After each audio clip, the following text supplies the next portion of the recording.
17 বছর পর ক্ষমতায় বিএনপি, কিন্তু এবার কি তারা শুধু সরকার গঠন করেছে নাকি সত্যিই শুরু করেছে রাষ্ট্র সংস্কারের নতুন অধ্যায়?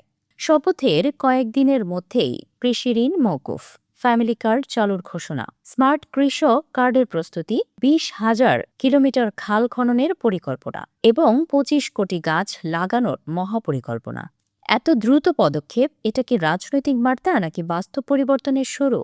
17 ফেব্রুয়ারি শপথ নেওয়ার পর থেকেই বিএনপি সরকার পরিষ্কার করেছে তারা এবার শুধু শাসক নয়, সংস্কারক হতে চায়। নির্বাচনের আগে ঘোষণা করা হয়েছিল 31 দফা রাষ্ট্র সংস্কার কর্মসূচি এবং 180 দিনের অ্যাকশন প্ল্যান। বাংলাদেশের রাজনীতিতে সাধারণত নির্বাচনী ইশতেহার নির্বাচনের পর গুরুত্ব হারায়, কিন্তু এবারের সরকার দ্রুত বাস্তবায়ন শুরু করে ভিন্ন বার্তা দিতে চাইছে। মন্ত্রিসভার প্রথম বৈঠকেই ঘোষণা দেন 10,000 টাকা পর্যন্ত কৃষি ঋণ সুদসহ মওকুফ। এতে প্রায় 12 লাখ কৃষক উপকৃত হবেন। ব্যয় হবে প্রায় 1,550 কোটি টাকা। এটি শুধু অর্থনৈতিক সিদ্ধান্ত নয়, এটি রাজনৈতিকভাবে গুরুত্বপূর্ণ। গ্রামের প্রান্তিক কৃষকদের কাছে সরাসরি বার্তা, রাষ্ট্র আপনার পাশে আছে।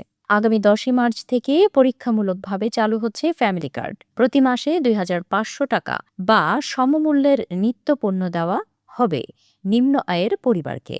প্রথম ধাপে 14টি উপজেলায় চলবে পাইলট প্রকল্প, পরে ধাপে ধাপে সারা দেশে বিস্তারের পরিকল্পনা রয়েছে। যদি স্বচ্ছভাবে বাস্তবায়ন হয় তবে এটি হতে পারে দেশের সামাজিক নিরাপত্তা ব্যবস্থায় বড় পরিবর্তন। স্মার্ট কৃষক কার্ডের ঘোষণা দিয়েছে সরকার। এই কার্ডের মাধ্যমে কৃষকরা সরাসরি সরকারি সহায়তা ও কৃষি উপকরণ পাবে। এর লক্ষ্য হচ্ছে মধ্যস্বত্ব ভোগী কমানো, ভর্তুকি সরাসরি কৃষকের হাতে পৌঁছানো। সঠিক প্রযুক্তি ও ডাটাবেস ব্যবহারের উপরই নির্ভর করবে এর সফলতা। আগামী 5 বছরে 20,000 কিলোমিটার খাল খননের পরিকল্পনা রয়েছে সরকারের। এছাড়া প্রতি বছর 5 কোটি করে মোট 25 কোটি গাছ লাগানোর ও পরিকল্পনা রয়েছে।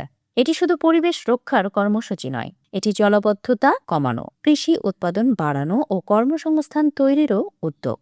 সরকার বলছে প্রতিশোধ নয়, পরিবর্তন। প্রশাসনিক সংস্কার, মেধাভিত্তিক নিয়োগ, সুশাসন প্রতিষ্ঠার উদ্যোগ নেওয়া হয়েছে। তবে বড় চ্যালেঞ্জ থাকবে হচ্ছে মূল্যস্ফীতি নিয়ন্ত্রণ, দুর্নীতি দমন ও ধারাবাহিক বাস্তবায়ন নিশ্চিত করা।